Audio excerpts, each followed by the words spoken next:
Today, the Supreme Court heard a First Amendment challenge to a Colorado law banning so-called conversion therapy for minors. Kaley Childs is a Colorado therapist suing the state, claiming the ban violates her free speech. Her lawyers wrote in a brief, to deny and suppress the reality that gender identity and sexual orientation can change, Colorado puts its licensing power to a speech censoring use that's inconsistent with history and tradition. Simply put, the therapist says she's just trying to help confused kids talk through issues. And here's an exchange between her lawyer and Justice Sonia Sotomayor.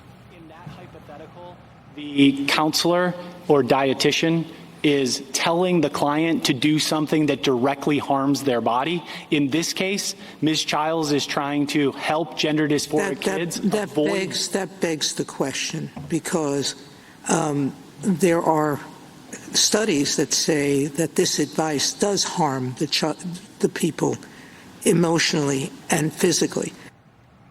Colorado Solicitor General then argues the therapist is licensed and must follow state regulations. The state cannot lose its power to regulate the very professionals that it licenses just because they are using words. A healthcare provider cannot be free to violate the standard of care just because they are using words. And a state cannot be required to let its vulnerable young people waste their time and money on an ineffective, harmful treatment just because that treatment is delivered through words. To be clear, in case this is slightly confusing, the Colorado law requires, essentially, that therapists reaffirm a child's sexuality or gender choices. And if that therapist indulges in conversation, well, then that will be branded conversion therapy, avoiding them, going full force into whatever they say, sexuality or gender, and therefore places the state in between the therapist and the child. Kaley Childs spoke outside the Supreme Court today saying the state can't hover over every conversation she has with her minor clients. Issues of gender and sexuality come up regularly with my clients in our counseling conversations. And Colorado's law would hover over every conversation I have with my minor clients, threatening me with a $5,000 fine, suspension from practice, and losing my counseling license. And while I certainly am worried about my livelihood, Colorado's law hurts kids struggling with gender dysphoria most of all. Joining me now, host of the Steele show, Steele, here in Dallas. See you, Will. So what it strikes me, Sage, is that essentially Colorado is saying to a therapist, you must affirm. Yes. If a child says they might be a boy if they are a girl, or might be a girl if they're a boy, you better not try to talk them out of it. You better not even try to talk through it. You better affirm that child's identity. That, I think, is the scariest part, saying you can only do this. First and foremost, though, I guess we shouldn't be too surprised considering that state, that it is the state of Colorado, which we know does all kinds of things that I think many people probably watching your program would disagree with. At the end of the day, shouldn't both exist? Or are you as the state only going to choose one, the side that you believe everybody should agree with, which is, hey, if this kid says, you know, they're telling me I'm a boy, but I feel like I'm a girl, you must affirm that?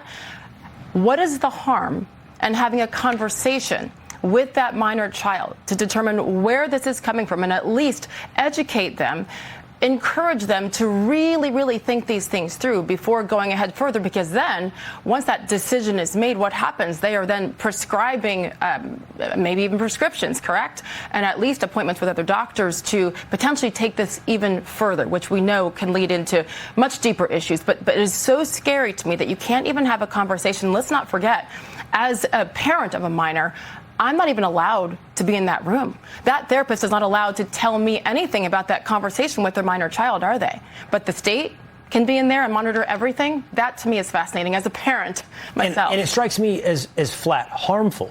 We know that gender dysphoria often is accompanied by underlying mental health issues, whether or not that's depression, insecurity, clinical issues as well, bipolar. And those issues, even trauma, what might have happened in that child's life, are things that you traditionally go to a therapist to talk through, to find the underlying cause of whatever it is you're dealing with. But now Colorado is saying all those underlying questions that might get to the root of the problem, that's conversion therapy. Stop.